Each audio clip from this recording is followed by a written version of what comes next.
Good morning, everyone, and welcome. My name is John Rogers, and I am an environmental manager with the Division of Oil, Gas, and Mining, and I've been appointed by the Board of Oil, Gas, and Mining as a hearing examiner in this matter. Today is Tuesday, March 14th, 2023, and this is the time and place for the hearing examiner's proceedings for docket number 2023-013, cause number 132-15. In the matter of the request for agency action of Vintive USA, Inc., for order pooling all interests, including the compulsory pooling of interests of certain non-consenting owners in the null Utah 13-10, 4-2-15-22-5H well in the drilling unit established for the production of oil, gas, and associated hydrocarbons from the Lower Green River Wasatch formations, comprised of all sections 15, 22, and 27, Township 4 South, Range 2 West, Uinta Special Meridian, Duchesne County, Utah. We are holding this hearing with an anchor position in the Department of Natural Resource Building in Salt Lake City, Utah. We also will be hearing testimonies and presentations in person and virtually, and proceedings will be broadcast on the internet. I wish to thank the division staff, legal counsel, petitioners, and department technical staff for allowing this proceeding to go forth both remotely and in person. We'll take appearance of the counsels at this time. Petitioner? Fred McDonald of Counsel with Lear & Lear on behalf of Petitioner Vintive USA, Inc. Division? Elizabeth Harris with the Attorney General's Office representing the Division of Oil, Gas, and Mining. My counsel is Trevor Gruwell with the Attorney General's Office, and now we'll proceed to Mr. McDonald for his presentation. Thank you, Mr. Rogers. With me today, appearing virtually pursuant to the board's order entered last Friday on March 10th, are Mr. Peter Burns, the Senior Land Negotiator. Peter, would you please wave for the thank you? And Mr. Kendall Brown, who's the Manager of Uinta Reservoir Engineering. And I ask that they be sworn in at this time. Okay. Will you raise your right hands, please? You do solemnly swear the testimony you're about to give will be the truth, the whole truth, and nothing but the truth, so help you God? I do. Thank you. The resumes of both witnesses were submitted collectively as Exhibit A. If they were separately asked, each would verify the contents of their resumes are true and correct. Both have previously been recognized as experts in petroleum land management and petroleum engineering, respectively, by the board and the hearing examiner on several occasions. Presuming the division has no objection, I ask that the hearing examiner again recognize them as experts in those disciplines for purposes of this cause. Division? No objections, thank you. We'll accept them as expert witnesses in this matter. Thank you, Mr. Rogers. I also want to confirm that in typical fashion that we'll move for admission of our exhibits at the end of our presentation in chief. That'll be appropriate. All right. Finally, I want to confirm that you received the Exhibit R last Friday, which is the proof of publication from the Uinta Basin Standard. I just received that last Friday. And then also the supplement to Exhibit Z, which is just the update of the certified mailing receipt cards. Yes, I did. All right, thank you. This cause involves the compulsory pooling of the drilling unit established for Lower Green River Wasatch production, comprised of the entirety of sections 15, 22, and 27. 27 is a partial section due to the Uinta Special Meridian line. This is in Township 4 South, Range 2 West, USM in Duchesne County. The drilling unit was established by board order entered on February 23, 2018, and cause number 139-150, as modified by the board's order entered on December 14, 2021, in cause 130-09. True and correct copies of the 139-50 and 130-09 orders were collectively submitted as Exhibit B.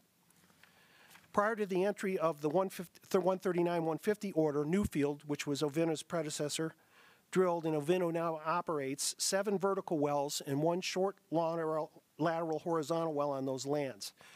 Production from the vertical wells is allocated on a well-borne basis, while production from the short lateral horizontal well was on a sectional basis per the 139-150 order. However, there are no compulsory pooling orders relating to such wells. I want to point out the division noted that the request for agency action incorrectly identifies the API number for the short lateral horizontal well. Its proper last 5 numbers are 53427. Is that correct? And what's the name of that well? That is the Knoll 7H well. I won't go through the whole numbering on it, but it's the short lateral well. What was the correct API on that one? The last 3 numbers, or the last 4 numbers, are 53427. I think in the request it says 426. Okay, Correct. As to these existing wells, there were no non-consents for the vertical wells, and the short lateral horizontal well reached payout in August of 2021. The 139-150 order also expressly provides that production allocation from those existing wells converts to the 3-sectional drilling unit basis effective as of the first day of the month following the first production of the first long lateral horizontal well. And and this well you're proposing today is the first long lateral in that section? Correct. Okay. Correct. The Knoll 5H, which is at issue here. Okay. In accordance with the 139, 150, and 13009 orders and APDs approved by the Division and the Bureau of Indian Affairs, OVINF drilled the Knoll 5H long lateral horizontal well. Its date of first production was May 29th, 2022, resulting in the conversion of the section 15, 22, and 27 drilling units as of June 1st, 2022. Excuse me, I've got to double check that. I think I've put that down wrong. Apologize.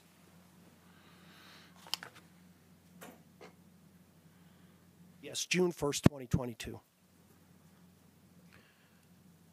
As identified in the request for agency action, and as Mr. Burns will testify, there are several parties who were provided and received the requisite notice of opportunity to participate in the Knoll 5H well who have failed to timely respond or otherwise tendered their respective share of cost for the well as required under the applicable regulations.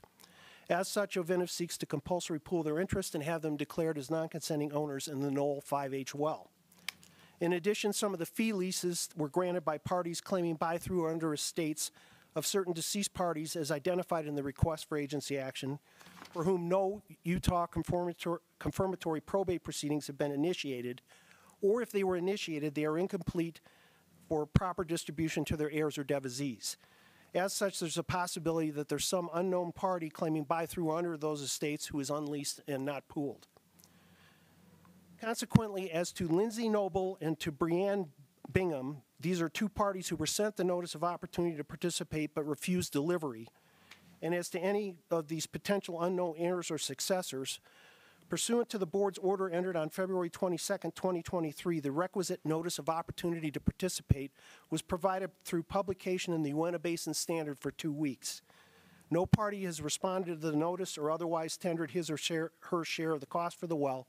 OVINF therefore seeks to have these parties compulsory pooled and also declared as non-consenting parties, except as I will address shortly.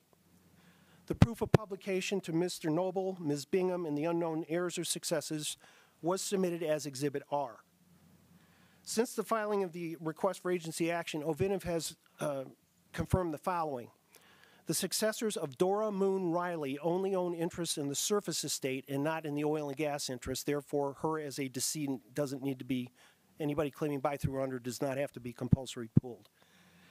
The interest of Mac Pearson as trustee of his revocable trust and of Hagen Pearson as trustee of his revocable trust are in fact under lease and considered voluntarily pooled, so they no longer need to be compulsory pooled in those capacities. The estate of Chad Evans has in fact been probated in Utah, and distribution of his estate has been properly made and is of record. Those successors granted leases which have likewise been voluntarily pooled, so again his name would be stricken from the decedent's parties claiming buy-through under him. Finally, Mr. Noble, Lindsay Noble, has leased to OVINF, and consequently OVINF considers his interest to be voluntarily pooled, so he will no longer be compulsory pooled. We would modify our request for agency action accordingly. As for the remaining non-consenting parties, OVINF seeks imposition of a 300% risk compensation award and the terms of a joint operating agreement materially the same as signed by the other working interest owners in the drilling unit, and which terms have been previously deemed just and reasonable by the board and other compulsory pooling hearings.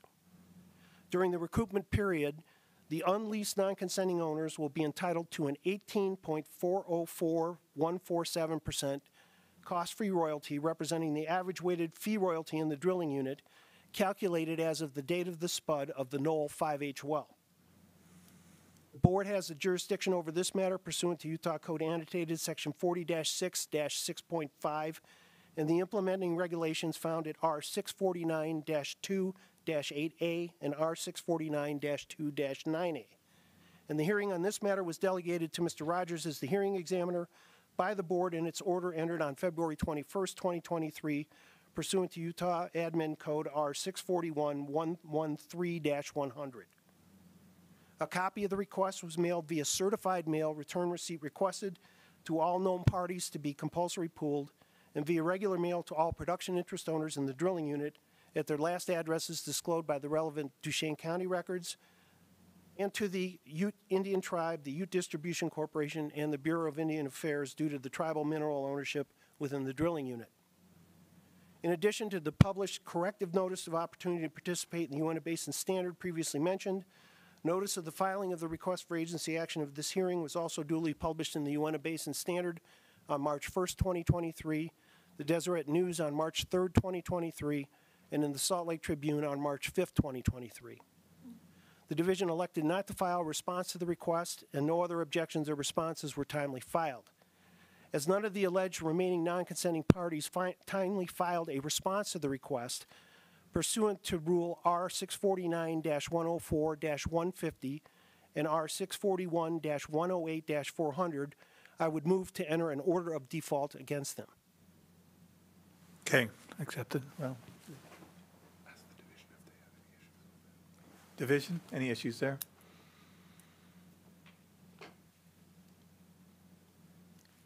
The division has no objection to entering an order of default for compulsory pooling. We do have some issues with the statutory risk penalty, and so I would request that you wait to make a ruling on the risk penalty until the end of the hearing and after we've heard argument and testimony. Will your witness be addressing that? Yes, and also the legal argument regarding the regulatory requirements. We'll wait till that time then. All right. All right, I'd like to commence my examination of Mr. Burns. Mr. Burns, would you please state your name and business address for the record? Yes. Peter Burns, and Oventive's address is 4 Waterway Square Place, Suite 100 in the Woodlands, Texas, 77380. And what is your current position with Oventive? I am the senior land negotiator with responsibility over this drilling unit, among others. For the record, would you please state the corporate and binding status of Oventive?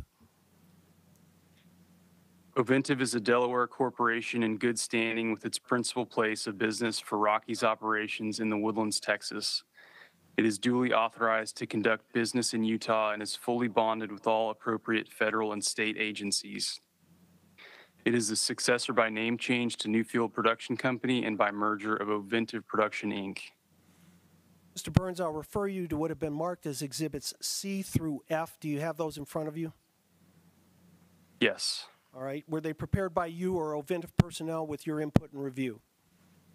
Yes. All right. Turning your attention to Exhibit C, which is shown on the PowerPoint, would you please explain to Mr. Rogers what this shows? Yes, Exhibit C is a regional locator plat with the DSU at issue highlighted in red. Sections 15, 22, 1 minute there. I'm not 27. seeing anything on my screen. It's a technical thing because it's shown here. Okay, there we go. It is? Okay. All right, go ahead, Mr. Burns. Okay, Exhibit C is a regional locator plat. The DSU at issue is highlighted in red outline. Sections 15, 22, and 27 are located over 3 miles southwest of the Mighton town site and 2.5 miles due south of US 40 in Duchesne County. Turning your attention now to Exhibit D, would you please explain to Mr. Rogers and council what this shows? Yes, Exhibit D is a plat of the general well location and oil and gas ownership tracts within the unit. This shows the general location of the Knoll 5H well in the drilling unit. The surface hole location for the Knoll 5H is actually off unit in the southwest of the adjacent Section 10. Pursuant to the 139-150 and 130-09 orders and APDs approved by the division and the BIA, the Knoll 5H well was spud on February 18th, 2022, and completed as a producing oil well with productive intervals within the Uteland Butte member of the spaced lower Green River Wasatch Formation. The date of first production was May 29th, 2022. As shown, there are 17 different oil and gas tracks. Tracks 1 and 9 are tribally owned. I want to point out that in the compulsory pooling statute, the royalty under those leases covering the tribal tracts are not included in the calculation of the average weighted fee royalty. Go ahead, Mr. Burns. Thank you. And the remaining tracts are owned in fee, and I will point out that the plat erroneously references state ownership in the little key there on the right of the plat, but there is no state ownership within this drilling unit. Turning your attention now to Exhibit E, please explain to the hearing examiner and counsel what this shows. Yes, Exhibit E is a plat of the general existing well locations. This shows the Knoll 5H well, as well as the 8 existing wells that were drilled prior to the 139-150 order as outlined in the RAA. Production from the vertical wells has remained allocated on a wellbore basis, while the Knoll 5H well has been allocated on a sectional as to section 15 basis. There are no compulsory pooling orders relating to those wells. There were no non-consents in the vertical wells, and the short lateral horizontal well paid out in August of 2021. Per the 139-150 order, that allocation converts to the DSU basis as of June 1st, 2022. As noted, there were no remaining recoupments as of that date. Now turning your attention to Exhibit F, would you please explain what this shows? Yes, Exhibit 8F is a DSU working interest summary. As you can see, Oventive is the majority lessee working interest owner in the DSU and is the operator of the Knoll 5H well. Additional lessees working interest owners in the DSU are Javelin Uinta LLC, Finley Production Company LP, WIM Uinta LLC, WIM Uinta 2 LLC, PEC Exploration LLC, and Broughton Petroleum Inc.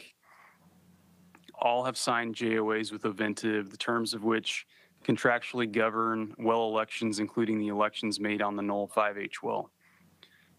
All of these parties executed and recorded a pooling declaration as amended, pooling their leases pursuant to the authorization contained in the various pooling clauses of the leases, and Oventive has submitted a communitization agreement pooling these leases with the tribal leases, but that remains pending the BIA approval.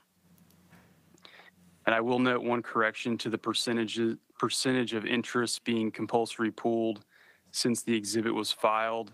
That interest is slightly reduced to 2.72%, and we will file a corrected exhibit for the record. All right, now I'm going to ask you to refer to what have been marked as Exhibits G through M and O through Q. We do not have PowerPoints for those. Do you recognize those documents? Yes. Are they official business records of Oventive? Yes. Okay, are they the notices of opportunity to lease and or participants sent to for the Knoll 5H well with proof of delivery? Yes, they are. Okay, go ahead and, so each notice was with the reference attachments reflects compliance with the regulatory requirements of R 649-3-1 and R 649-2-8A from our position. All right, starting with Exhibit G, please explain what that shows. Yes, this is the mailing record to Betty L. Wynn. She's an apparent owner claiming by, through, or under the estates of Susie English and Lottie Mae J. Goodman Peden of an unleased, undivided 3.125% interest in Track 10, which equates to a 0.382676% working interest in the DSU. We confirmed receipt on October 15th, 2022, and we have not received a response. Now turning to Exhibit H, please explain who that involves and what the circumstances were around it. Yeah, this is the mailing record to Sandra J. Beckstead Revocable Trust dated 11/7/2005. She is the apparent owner claiming buy-through under the estates of Pauline P. Beckstead and Sandra J. Beckstead of an unleased undivided 1.4777% interest in Tract 11 and 6.25% interest in Tract 12, which equates collectively equates to a 0.189464% working interest in the DSU. Mack Pearson and Hagan Pearson serve as co-trustees. We confirmed receipt by Hagan on October 15th, 2022, and Mack on November 9th, 2022, and we have not received a response. Now turning your attention to Exhibit I, would you please outline who that involves and the circumstances surrounding the notice? Yes, Exhibit I is the mailing record for the Oswald Family Trust dated April 27th, 1998. The trust is an owner of an unleased, undivided 1.8514% interest in Tract 11, which equates to a 0.223412% working interest in the DSU. Louis Oswald III is the trustee. We confirmed receipt on October 28th, 2022, and no response was received until this past Friday, where Mr. Oswald indicated he now elected to participate. However, his response was untimely, and therefore the trust is deemed non-consent. Now turning your attention to Exhibit J, again, please explain who it involves and what the circumstances were surrounding that notice. Yes, Exhibit J is the mailing record for Mary Ellen Sleemaker Binion. She's the owner of an unleased, undivided 0.4815% interest in Tracts 7, 8, 13, 14, and 15, and 0.339% interest in Tract 11, which collectively equates to a 0.099955% working interest in the DSU. We confirmed receipt on October 14th, 2022, and have not received a response. Now turning your attention to Exhibit K, please again address who it involves and what the circumstances were surrounding that notice. Exhibit K is the mailing record for Leland Woodrow Noble Jr. He's the owner of an unleased, undivided 0.0217% interest in Tracts 7 and 8, which collectively equates to a 0.001329% working interest in the drilling unit. We confirmed receipt on October 14th, 2022, and have not received a response. Now turning your attention to Exhibit L, again, please explain who it involves and what the circumstances were surrounding that notice. Exhibit L is the mailing record for Chelsea K. Pearson. She's the apparent owner claiming buy-through under the estates of Pauline P. Beckstead and Sandra J. Beckstead of an unleased, undivided 0.4926% interest in Tract 11 and 2.0833% interest in Tract 12, which collectively equates to a 0.063155% working interest in the DSU. She is an incompetent person, and Mack Pearson and Hagan Pearson serve as her co-guardians. We were able to confirm receipt by Mack on November 10th, 2022, and have not received a response. Turning to Exhibit M, again, please explain who it involves and the circumstances surrounding the notice.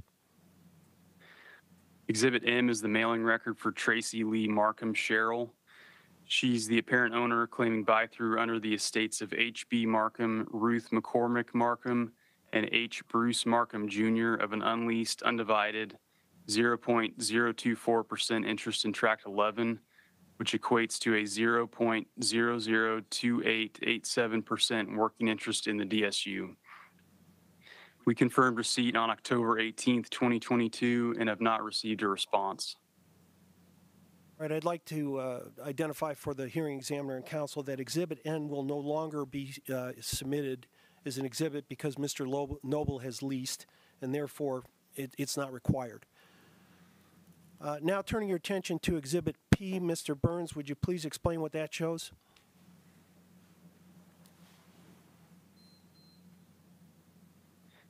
Sorry, you cut out there, but Exhibit P is the survey plat of the Knoll 5H well that was sent with each notice. All right, and turning your attention to Exhibit Q, what does that reflect? Exhibit Q is the AFE that we sent with each notice. As Mr. Brown will testify, the AFE was a fairly close estimate of the actual costs incurred in the drilling of the Knoll 5H well. All right, would you please address the various decedents and the parties who may be claiming by-through or under them? Yes, as Mr. McDonald mentioned, there are several lessors claiming title in these lands through one or more of the estates of the following deceased record mineral interest owners: A.J. Brent, aka Andrew J. Brent, Brenda Ingebird, Claire Hacking, Elwood Barry Giles, Gertrude E. Schultz, Grace Teal Getz, H.B. Markham, aka Harley B. Markham Sr., Hugh Finley Goodman, John Franklin Goodman, Lillian B. Frost Lott, Mary A. Eves, Nancy Eves Nicora, Ruth McCormick Markham, Pauline P. Beckstead, Thomas Welch Goodman, William Lee Markham, Ann Rose Harris Goodman, C. Ed Flandro, Lily Mosley Goodman, Diana No, E.H. Palmer, Gerald W. Williams, Gordon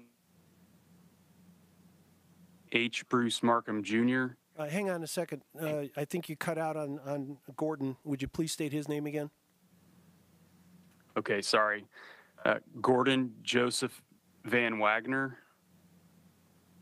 H. Bruce Markham Jr., Harry Barkley Goodman, Jeffrey J. Noble, John Walker Goodman Sr., Lottie Mae J. Goodman Peden, Maxine A. Marstella, Robert Maurice Goodman, Sandra J. Beckstead, Alma Lou Tinsley, Virginia McGuire Brent, Winifred Lee Goodman, Susie G. English. Either no Utah probate of the estates has been initiated, or if it's been filed, they're incomplete, and that there has been no proper distribution made to the heirs or devisees. Although based on heirship affidavits and other inquiries and research done by Oventive's lease broker, and except for the specific parties previously identified to be compulsory pooled and declared as non-consenting owners, Oventive believes it has leased all of their successors. Without an order from a Utah court confirming their succession, the possibility exists that unknown successors may successfully establish succession. Such owners would be unleased, and therefore Oventive seeks to compulsory pool their interests. Mr. McDonald, I'd like to ask a question at this point. At the beginning of the list of all those names, the witness said that these are claiming. What do you mean by that? They are not really established? No, it's that these parties are deceased, okay? They're the record owners of the mineral interest.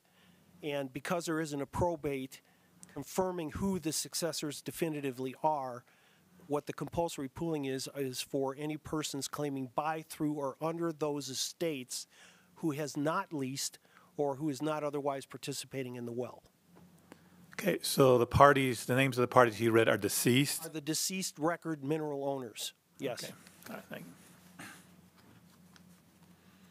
Mr. Burns, now referring to Exhibit R, this is the proof of publication by the Uinta Basin Standard to these parties, including Ms. Bingham. Did you receive any responses to this publication notice? No, we have not. Right. Now turning your attention to Exhibit S, which was also filed as Exhibit 1 to the request for agency action. I'm not going to do a PowerPoint on this because it's a very big document with small print. This was prepared by you, is it not? Yes. All right, would you please explain what it shows and the relevant provisions of it? Yes, so Exhibit Exhibit S is the JOA. It's a form utilized, standard industry form supplied by the American Association of Professional Landmen. This is Form 610 from the 1989 version with modifications to address horizontal wells.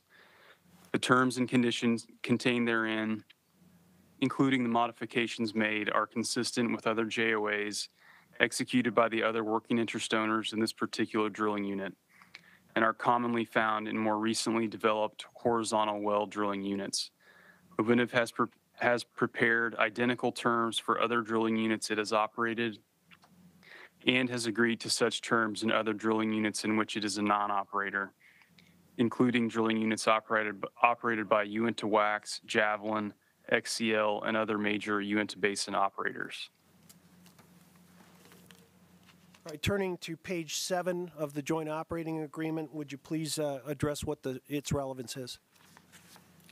Yes, page 7 addresses the non-consent penalty. In this particular JOA, it's a 100%, 300% non-consent penalty, which is the same as contained in the JOAs signed by the other working interest owners in the drilling unit.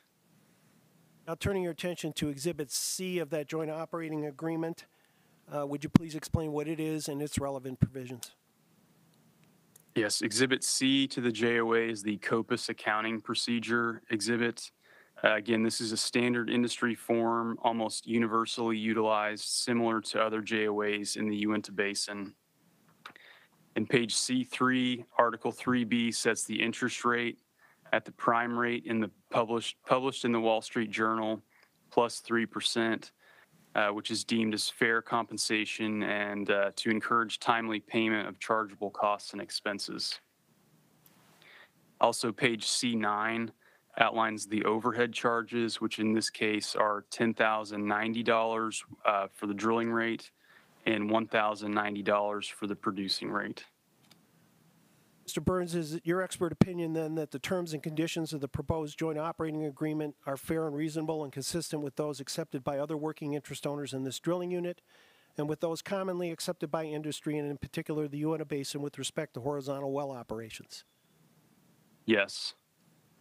Right. Turning the attention, Mr. Rogers, Utah Code Annotated Section 40-6-6.5, subsections 6 and 8, provide a compulsory pooled unleased owner is entitled to payment of the average weighted fee landowner's royalty during payout.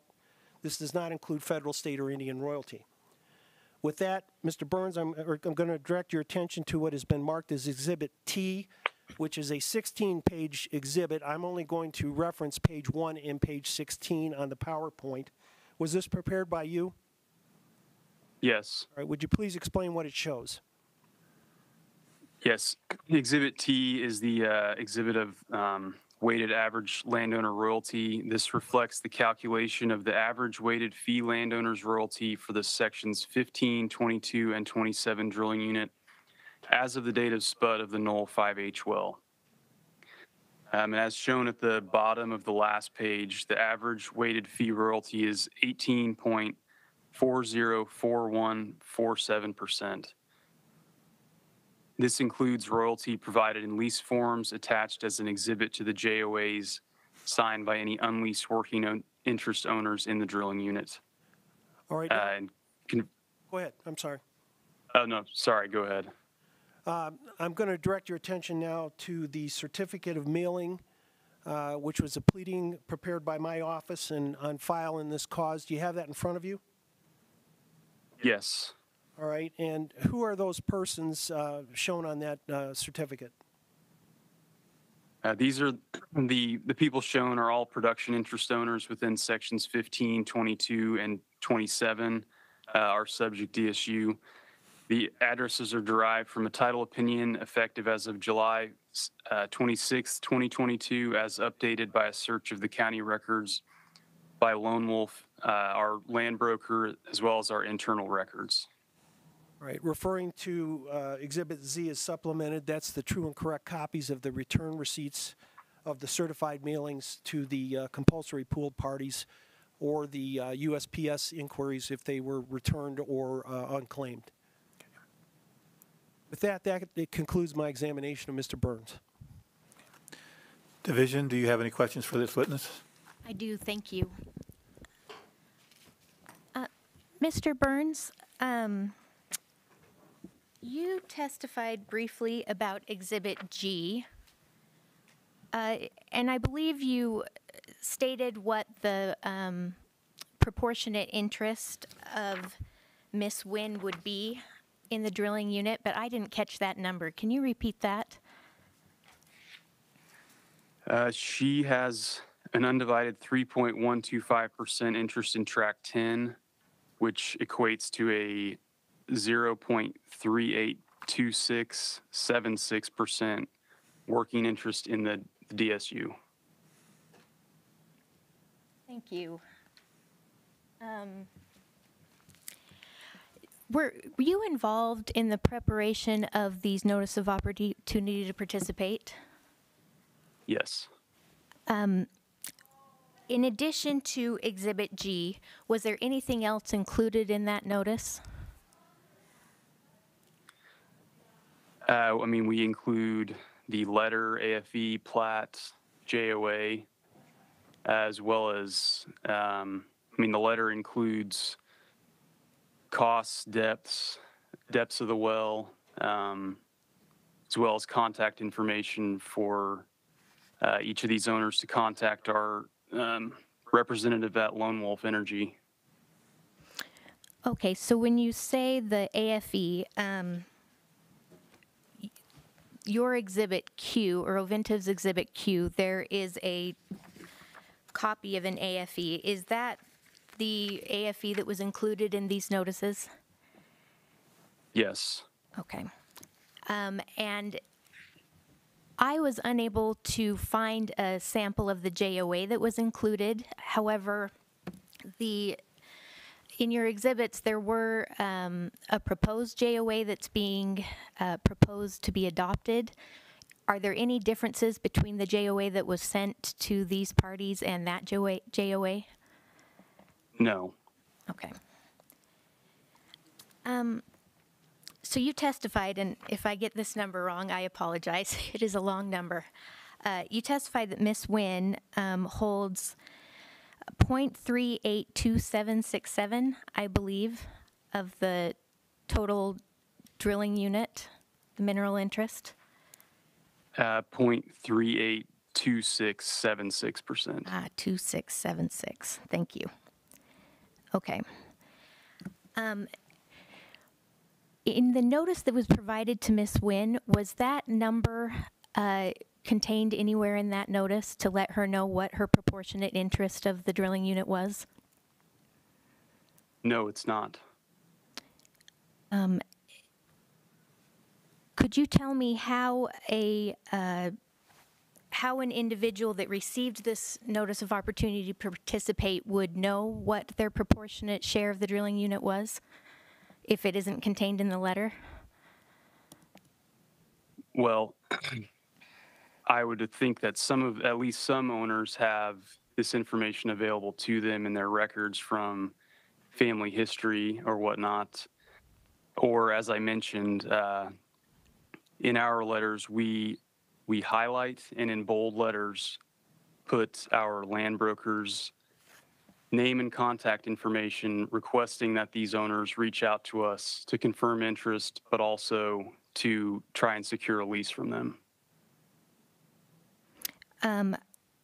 So on Exhibit G, and I apologize, do you have an example? Do you have Exhibit G in front of you? I can't tell. I do not, but I looked at them this morning on my computer. Okay. So I'll just read from Exhibit G. It says, in the alternative, should you wish to lease your interest to Oventive for bonus and royalty consideration, please contact Oventive's agent, Kenny Grainer with Lone Wolf Energy Incorporated at 406-294-0653. And that is highlighted in yellow. Is that the language that you're referring to?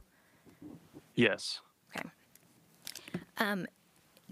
Can you tell me where it directs individuals needing additional information about their proportionate share of the drilling unit to contact that individual for further information?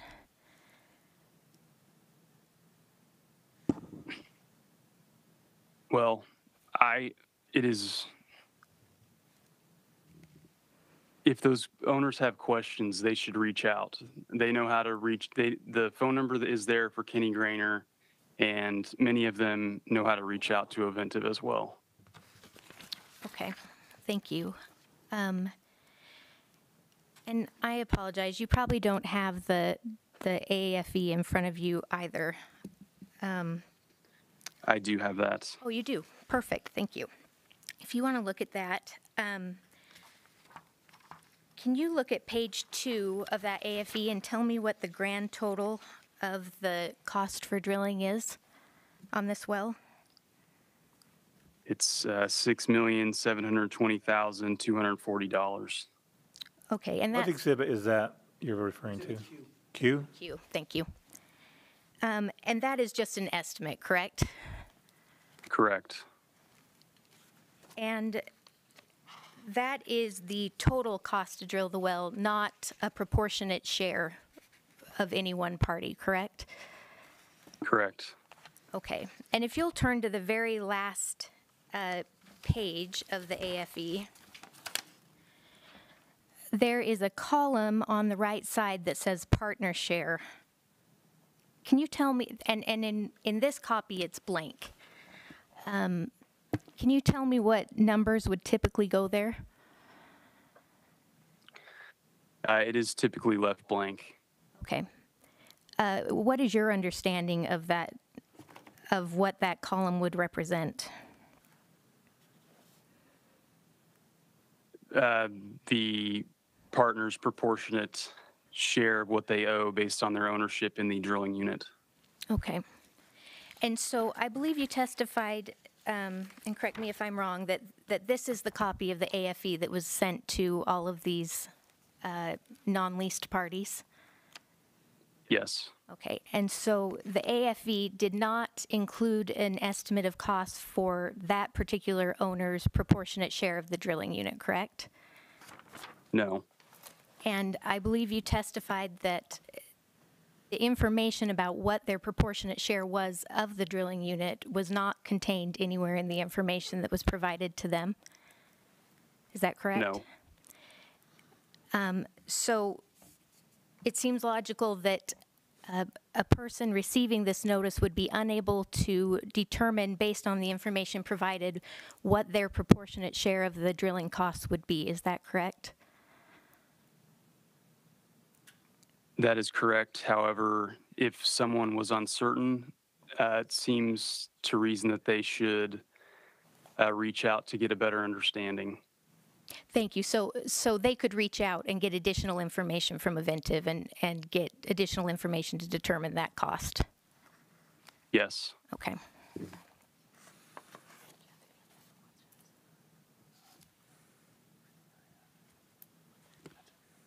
Okay. Thank you. No further questions. Redirect. Okay. Mr. Burns, isn't it true that an AFE is just an estimate amount and that amount could be double if there was in costs and all that? Yes. And with that what you're really committing to is paying your proportionate share of interest regardless, correct? Correct. And turning to the notices, each of them also expressly state that they're only responsible for their proportionate share of the costs. Is that correct? Yes. Right. That concludes my redirect. Okay, thank you, Mr. McDonald. Just to clarify, we've gone through a lot of these forced pullings over the years. Is it standard procedure in the past to not include that exact amount on these AFEs, or is this something that's new? Mr. Burns, do you want to answer that from Oventive's standpoint? Yes, we do not include the partner share on these forced pooling letters. Okay. Division over time, have you seen that standard? With your permission, I'll allow Mr. Doucette to answer that question. Okay, sure. I guess my history over the last 22 years is it is pretty standard that information is included. I did go back and look at about a dozen forced poolings over the last 5 years, or actually back to 2016, and every one of them did have that information on there, except one that I didn't see the letters in the exhibits, and they may have been elsewhere, but they did have the defined amounts for the non-consenting owners included. But all the letters, typically, at least the dozen that I looked at, over 5 or 6 different companies had that information provided. And even though that's an estimate, it still would give them an idea of where their participation would be. So, okay.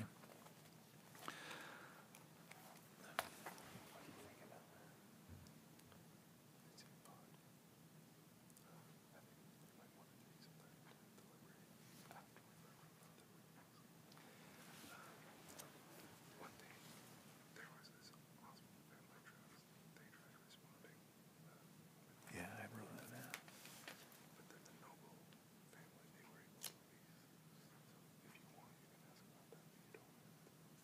I was going to ask about the Oswald. Going back to my notes here, I saw that the Oswald Family Trust responded, but not in a timely manner, and you rejected them to participate. Is that just based on the timing, or just, in some cases, I think there's been some leeway to allow people in. Is that something you've considered? Do you want Mr. Burns? Why don't you answer, Mr. Burns, what you were notified by? I will point out that Mr. Oswald never responded to the notice that was sent back in August, and that he never filed an objection or response to the request for agency action, specifically directing that he be compulsory pooled. And when did he respond? Mr. Burns, you want to answer that then? He responded on Friday, which was that the 9th? 10th of March. Just last week. Okay. And what was the other one? Oh, yeah, okay. And when did the Noble Trust decide to lease? Oh, you were going through that? Just in the last couple weeks. We'd been trying to get, he was unlocatable for the longest time, and we were finally able to get through to him, and he agreed to sign a lease. Okay. And what was that? I'm sorry, what was the timing on that again? I mean, we're he was unlocatable, undeliverable, and we were finally able to get a delivery to him just in the last month or so, and he signed a lease then. Okay. Okay, for some clarification from me on this, I noticed in here we had, let's go back to, we had 8 existing wells, I'll call them, okay? How do they fit in? And you're asking here, let me see, in the request for agency action, to include them in the compulsory pooling of interest in the non-consenting parties with production allocated from the following wells, which are the existing wells. How does that fit in with this matter? Okay, if you recall, and if you look at Exhibit B, the 139-150 order provides that upon the first day or the first of the month following the date of the long lateral horizontal wells production, the drilling unit converts to the 3-sectional drilling unit. Any prior non-consents in those wells are forgiven, and they participate as a working interest owner from that point on, at that point, okay? So they are being compulsory pooled in the drilling unit, but they no longer are non-consent in it. You have to pay their proportionate share of the operating costs on a go-forward basis from that date of first production.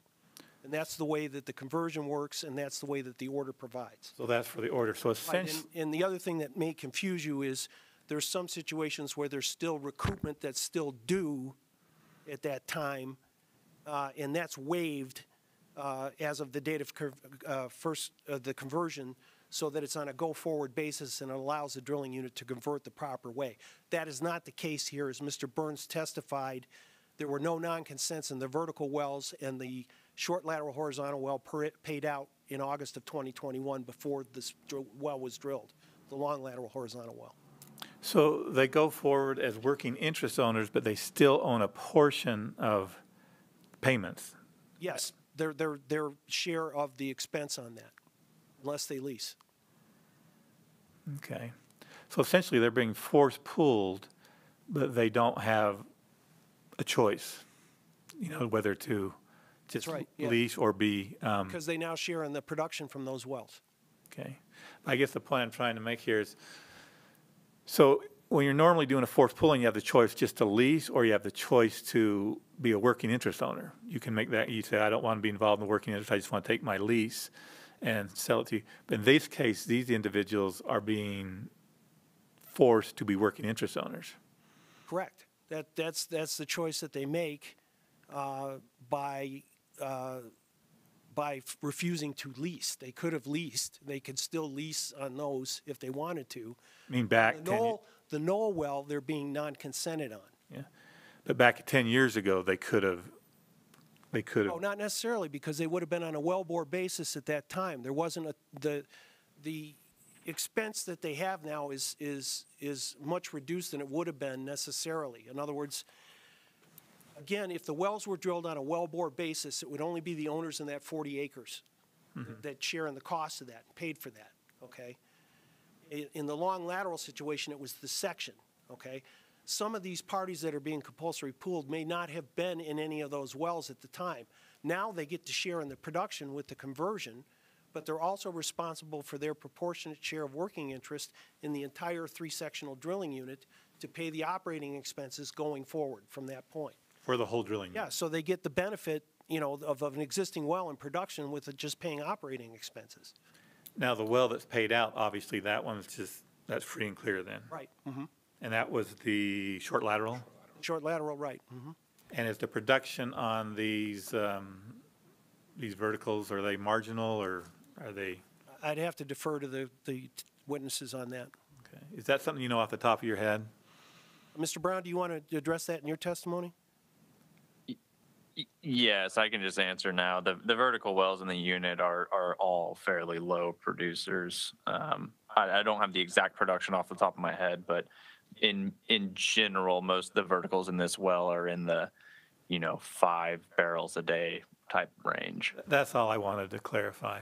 So essentially, they're going to produce, or they're going to get part of the whole drilling unit based on this marginal well they have at this time. Okay, so to them, it's a very fair proposition. That's the basis for the justification of conversion, okay, as well as the avoidance of if there's a frac hit and dealing with different drilling units. And so you said that was order, 130-09? 139-150 was the original order. Mm-hmm. The 130-09 simply reduced the setbacks, yes. Okay. So is that, and I should know this also, but does that conversion change from order to order, the way this works sometimes? No, that's a standard provision for all of the eventive spacing orders that have the conversion in it. In other words, it's always, if there's an existing well, it converts as of the first of the day of the month following the first production of the long lateral horizontal well. Okay. And if there was any recoupment owed at that time, then it's forgiven and it's on a go-forward basis. Okay. All right, thank you. Appreciate you clearing that up. Sure. Any more questions for this witness? No questions, thank you. Okay, Mr. McDonald, we'll proceed to your next witness. Thank you. I'll commence my examination of Mr. Brown. Mr. Brown, would you state your name and business address for the record? Yes, my name is Kendall Brown, and the business address is 4 Waterway Square Place, The Woodlands, Texas. What is your current position with Oventive? I am the manager for the Reservoir Engineering Group. Specific responsibilities over the Uinta asset. All right, I'm going to direct your attention now to Exhibit U, which is shown on the PowerPoint here. Was this prepared by Oventive personnel with your review? Yes. And please explain what it shows. Exhibit U describes the actual drilling and completion costs associated with the Knoll 5H, as well as operating expenses that Oventive has incurred through January of 2023. So what you'll see is the And the top section is the capital expenses. The well was about a $7.4 million well, again, over the AFE estimate, but within reasonable variance there. And then we've also incurred about $1.5 million in operating expenses for a total of just short of $9 million of expense. Right, in your expert opinion, then, were these costs fair, reasonable, and necessary? Yes. Is it also your expert opinion that the wells were deemed economically feasible, as that term is used in the 139-150 order to drill? Yes. All right, would you please address what are the estimated plugging and abandonment costs for the Knoll 5H well? Oventive's current estimate is $75,000 per well for multi-well pads for plugging, and that's based on 100% working interest ownership. Now turning your attention to what have been marked as Exhibits V and W for purposes of this cause. Do you recognize these exhibits? Yes. Were they prepared by you or Ovintiv personnel with your review and input? Yes. Turning your attention to Exhibit V, would you please explain what this shows? Exhibit V shows the well at question along with only the horizontal wells in the nearby vicinity. As you can see, there was a short lateral in section 15. That well existed prior to the Knoll 5H being drilling. The well to the west, which is labeled the Brothers 1H, that well was drilled in tandem with this Knoll 5H. So that long lateral did not exist at the time of drilling the Knoll 5H. Not shown on this exhibit, as I just said, this is only the horizontal wells in the vicinity. There are vertical wells in the southern part of section 22 that pose a bit of a depletion and drilling risk. The one other thing I do want to point out about this particular exhibit is as we move to the south and to the west and 4 south to west where these wells are located, there is very little to no horizontal well control as we move farther south and to the west, both of which move us shallower in section. And what that means to the risk for these particular wells is quite important. As we move to the south and to the west, we get shallower. And as we get shallower, we lose reservoir pressure, we lose reservoir temperature, which directly impacts the viscosity of the fluids we produce.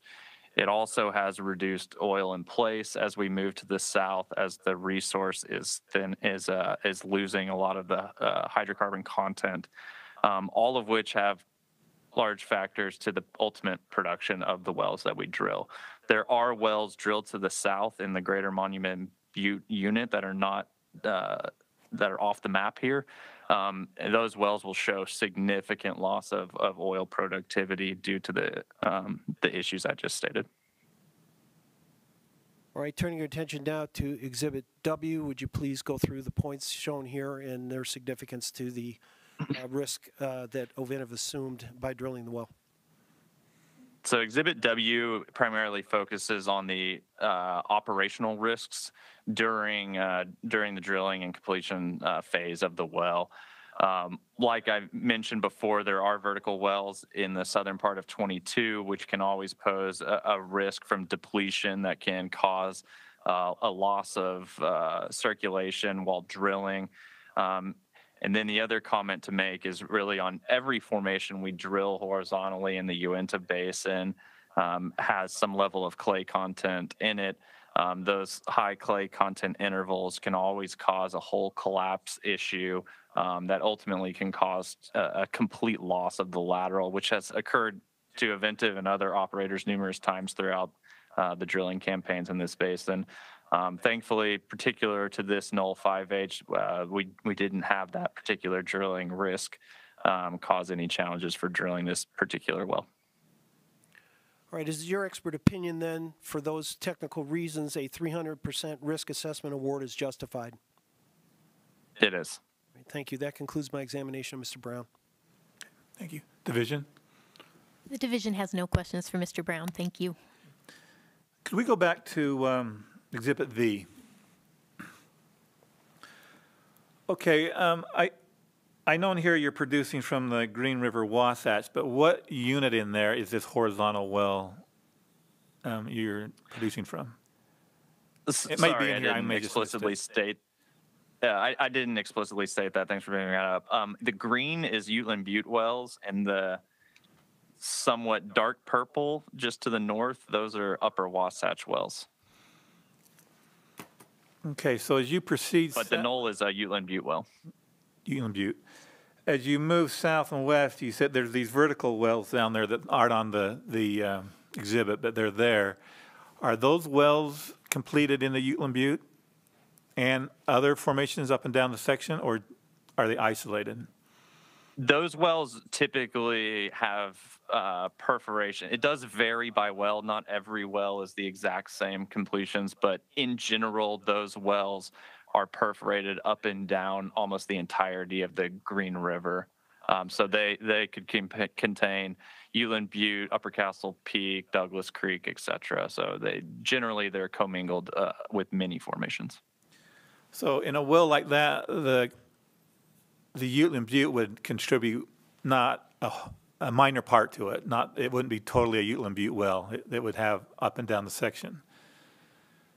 That is correct. However, localized depletion can still be experienced in drilling, even if that's just one of the several formations that vertical is producing out of. Okay. So you feel it has put the horizontal at some risk to depletion from previous vertical production? That's correct. And we, like I stated, we didn't experience that in this particular well, but we have experienced that position in this basin in other wells. And what is, not being able to visualize this here, what is the setback between the vertical wells and this existing well? I do not have the exact setbacks in front of me. I'm sorry. I don't think I can answer that question accurately. Okay. Okay. Okay, that's all I have for this witness.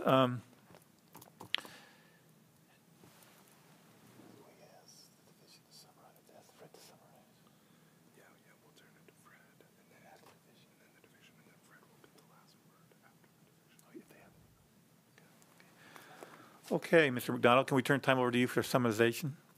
Yes, what I'd like to do is, first of all, get the exhibits admitted. Okay, we can do that now. I've got exhibits A through M, O through W, and Z Wait, is hold on a second. A through M. Yep. Okay. A through M, O through W, Okay. and Z is supplemented. And you're taking out N, right? N is not being admitted, yes, because it's irrelevant now. It's moot. Also, we will file a revised Exhibit F if that's, again, the change is 1/100th of a decimal. Okay. But we will fix that in accordance with Mr. Burns' testimony to conform with it. Okay.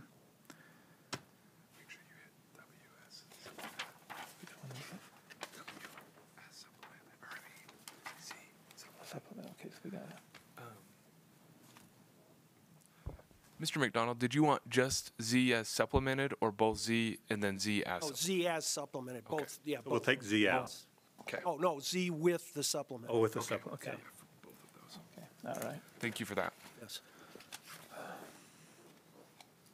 Okay. Does that conclude your? Oh no, you didn't even hit that. Well, no, and then what I would prefer to do is defer my statements after the division makes its presentation. Okay, fine. Division. Thank you. The division is not opposed to compulsory pooling these interests. However, it has concerns about the notice that was provided to the non-leased parties. The relevant rule, so 649-1-1 defines a notice of opportunity to participate. And that language states, a notice of opportunity to participate means the written notice of opportunity to participate in a well for oil and gas operations required under subsection 40-6-2, subsection 4 and 12 to be provided to an owner, and which includes an offer to lease if the owner is an unleased owner, and an offer for the owner to directly participate financially in proportion to the owner's interest in the drilling, testing, completion, equipping, and operation of the subject well. And the division will stipulate that the notice that was sent to these parties, I think, includes that exact language, that they have the right to participate in accordance with their proportionate interest. The problem is that there was absolutely no way for these parties, without contacting Oventive, to figure out what that proportionate interest was or what those costs would be estimated at. All they got was a AFE that said this was a $7 million well, with no indication that their 382676 interest was going to cost nowhere near $7 million. And the division's concerned because that creates a disincentive to participate in the, as a consenting owner, because by signing the AFE and the JOA and sending that over without any sort of understanding about what costs you're going to be subject to, it's basically requiring them to sign a blank check and send it back to Oventive. It's the division's position that the rule requires a more detailed notice. They need to have an understanding of what their potential costs would be. So this really comes down to a question of what that rule does require. Does it require disclosure of what the proportionate interest is, or does it just require that they be told that they have that they can participate according to their proportionate interests? And the division believes, for multiple reasons, it requires the specific numbers. If you look elsewhere in the compulsory pooling statute, for instance, of a risk assessment penalty or a risk penalty, there is a case, it's Hegarty v. Board of Oil, Gas, and Mining. And with your permission, I have a copy that you can look at. Can I approach? Sure. Trust me, I know the case. I saw your name on there, right up top.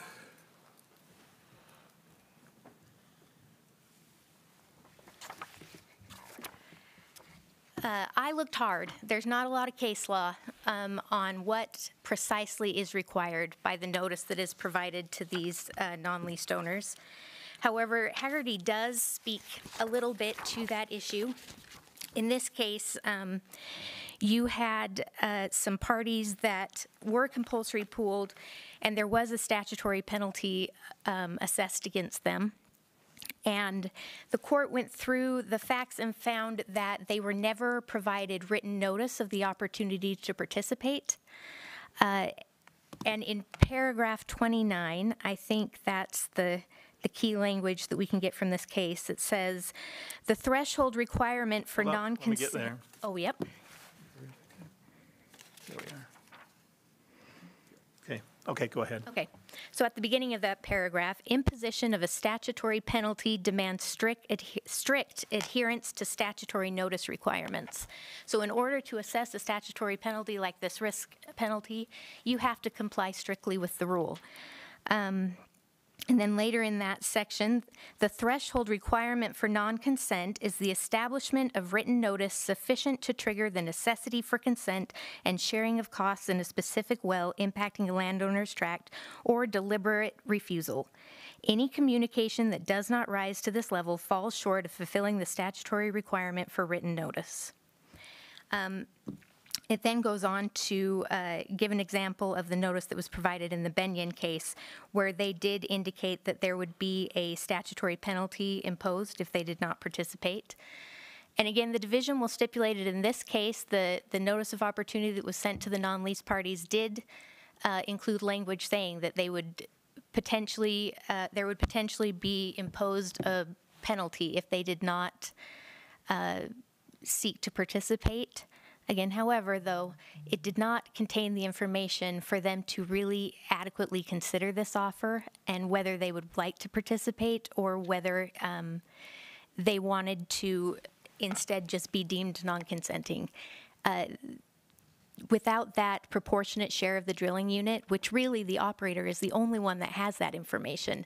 The division doesn't even have that information after all of the exhibits that were produced, the notice of agency action or the request for agency action.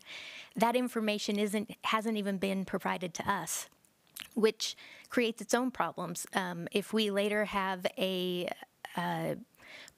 royalties dispute that we're required to determine whether or not someone is getting adequately paid their royalty, we won't even have a basis, except for the testimony that was given today, as to what those proportionate shares are and what these owners should be entitled to receive.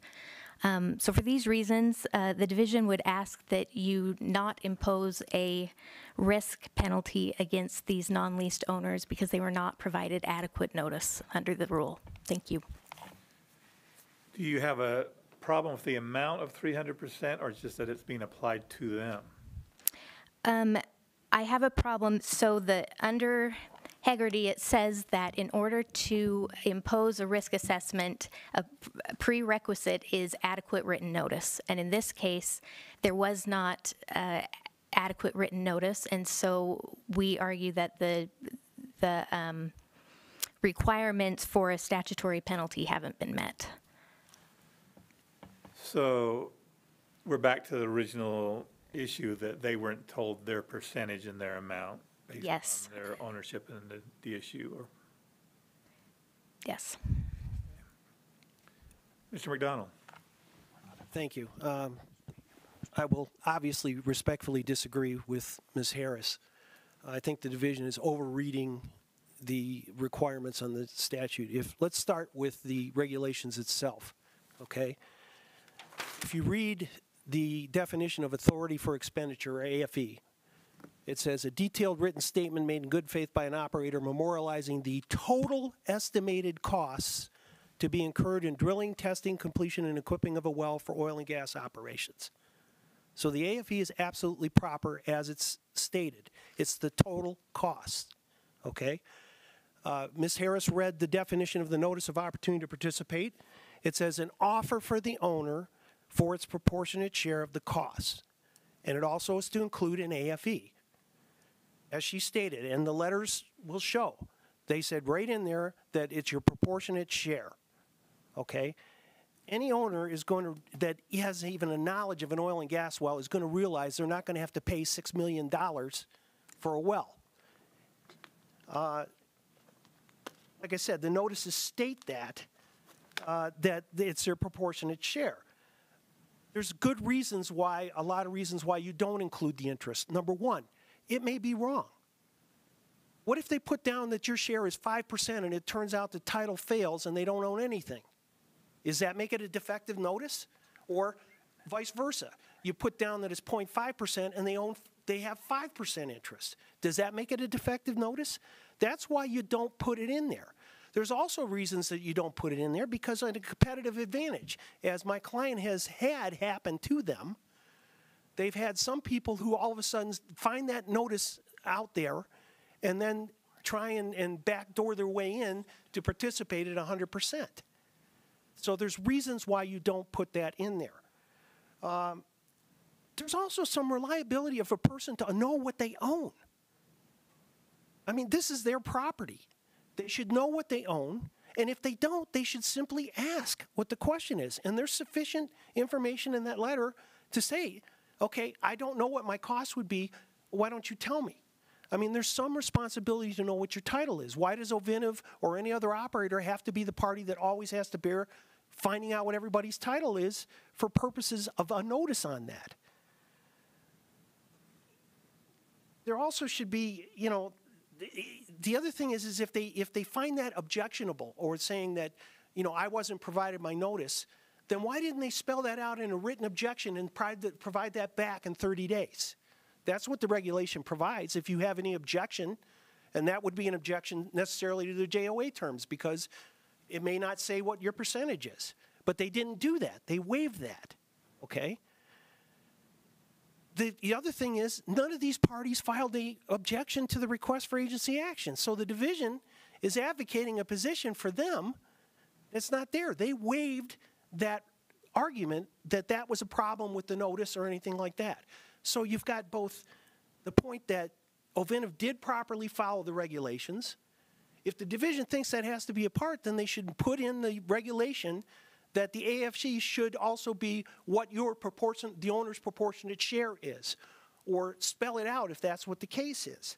Let me just say for a point. So you would argue that they didn't respond because they looked at this $1 million expense. They said, well, I don't want to do that. You're saying they should have known that. Well, if they wanted, they could have either chose to lease, in which case they wouldn't bear any cost, or they were given their chance to participate in a well. And if they did want to participate in a well, then they could have done that. She talks about the disincentive to that person to respond to it. What about the disincentive to the operator for a person to sit back and not do any of this and then ride down the well and then want to come back in now at 100%? Is that fair? The operator and the other consenting parties all did this. The point being is, and the whole point of Hagerty was, you have to be given an opportunity for a specific well. What happened in Hagerty, they were given an opportunity to join a federal unit, not a specific well. The reason that this regulation was put into place was to specify this is what you need to have. You need to be given an opportunity to participate in that well. I would argue Ovintiv has met every obligation under the statute, the regulation, and assumed the risk here, okay? And again, the whole point is that they're given the opportunity to participate. If they really wanted to be a participant in this, then they would have indicated that. Most of these owners, I mean, you can't find them.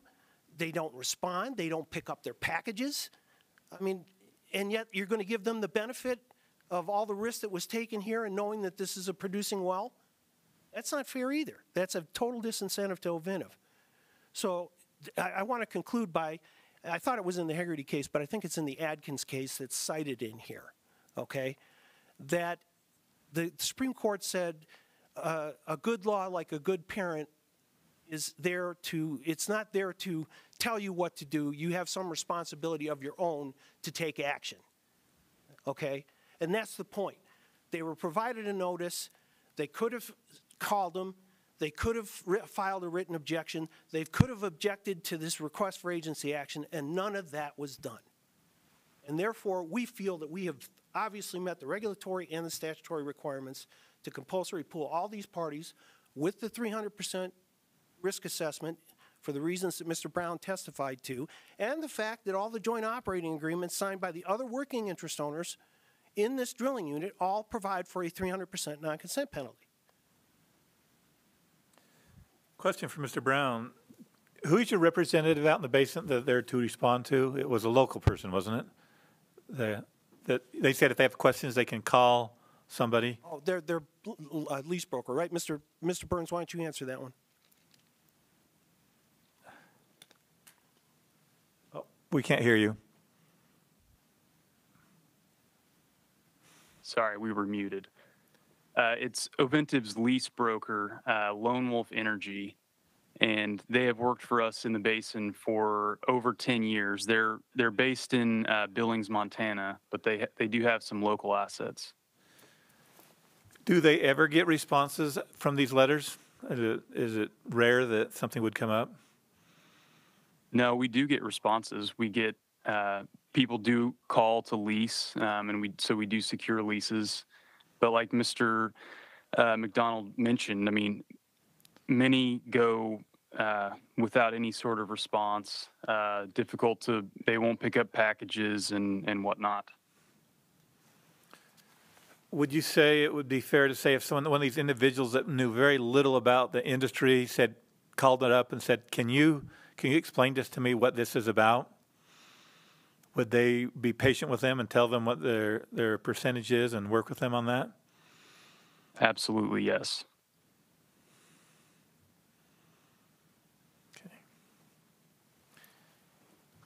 Okay. Anything else, Mr. McDonald? Well, just also to point out that, you know, these people are still going to get their cost-free royalty. They're going to get the 18.4% royalty on this, so it's not like they're losing that portion of it. They're still getting the benefit of their mineral ownership as provided under the statute.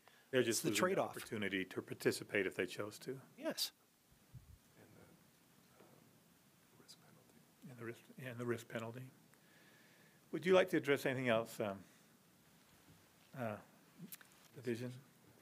I would just point out that I agree that we are required to know what we own. That is the owner's burden.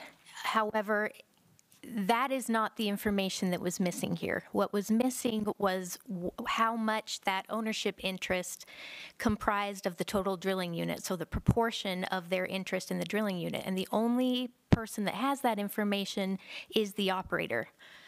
Without performing a title search of the entire drilling unit that comprises multiple sections, the average owner is not going to get that information.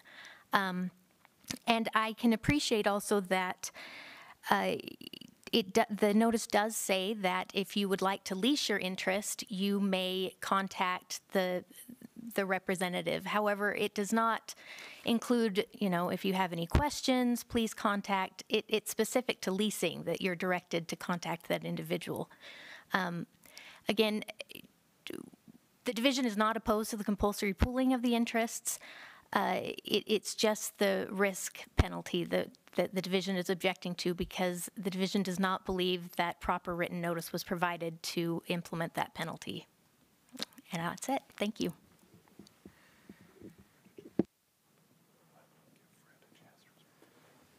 Fred, would you like to address any issues that were brought up there? Just to reiterate that if you read the regulations, these notices comply with that.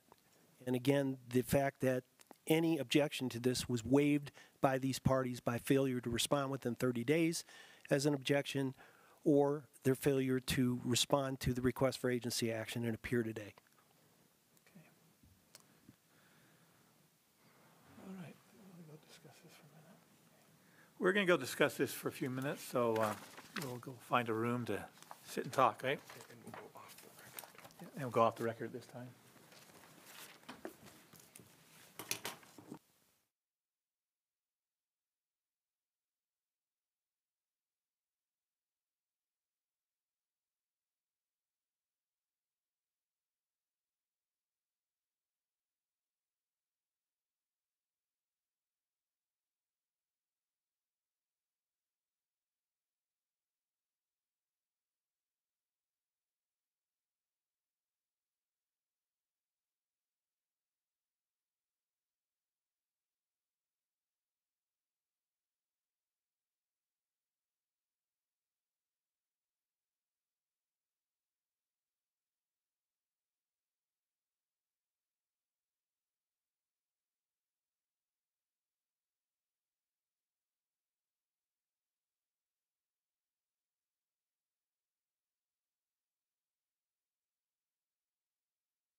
Okay, we're back on the record now.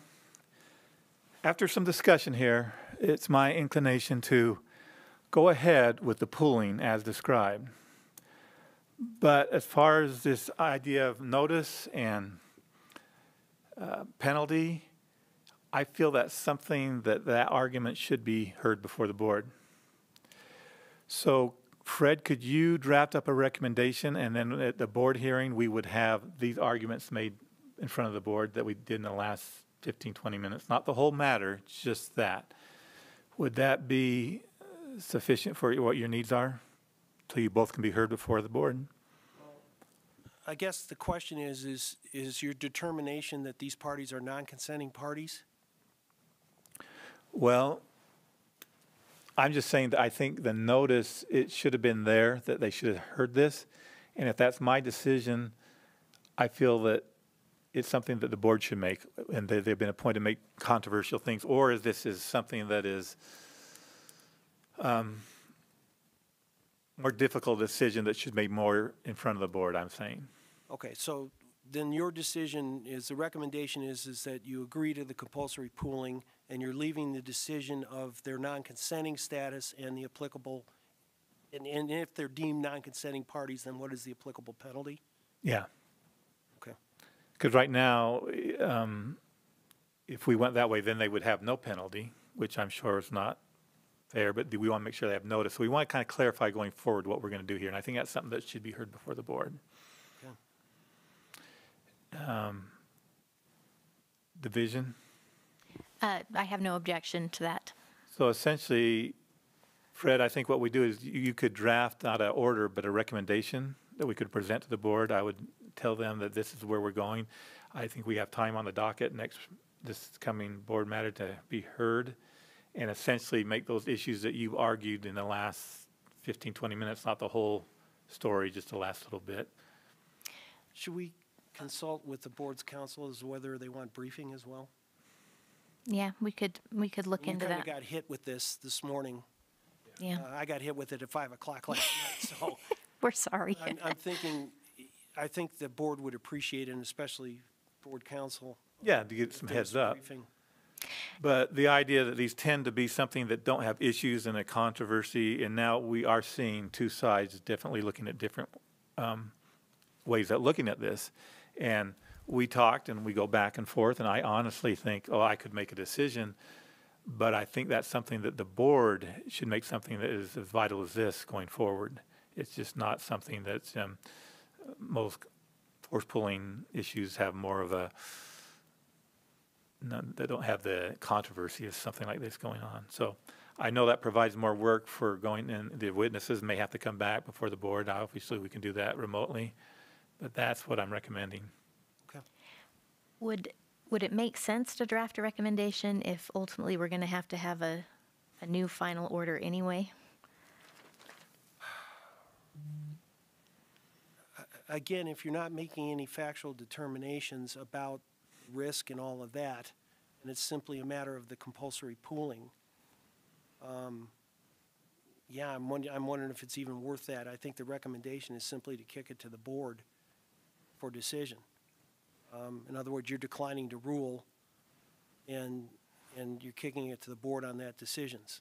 I don't know if the record, can we stipulate to the record that was made today, though? Yeah. I mean, that might help, and then make the witnesses available if they need to have any questions and stuff. But I'd really like to talk with Mr. Begley and Ms. Whittier about, what they think, because this is ultimately how the board wants to handle it. Okay, yeah, it's their decision. Now, question for the division. We have a matter tomorrow. Do you have the same issues with that? I believe we do. So we probably need to discuss how we want to handle that.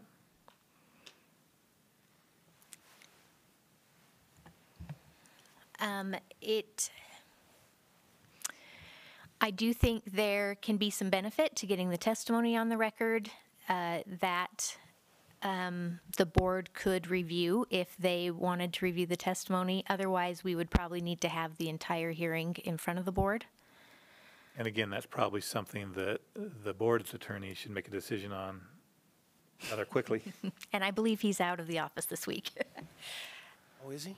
Yeah, but we can try and give him a call after this if you have a minute. And maybe I should, maybe this is offer, but we could talk to the other attorney, Mr. Mayo, and see how they would do. I mean, if you're going to do it anyway, why come back before me tomorrow and then come again? I can reach out after this hearing is over to Mr. Mayo and see if we can come up with an understanding of how we want to proceed and get back to you. Okay. All right, with that, any more questions? Well, I appreciate your time. It's kind of a curveball we got at the last, but that's something I think needs to be addressed, and going forward, it's something we need to do. So this time, I appreciate your support, and we will conclude this hearing at this time. Thank you. Thank you.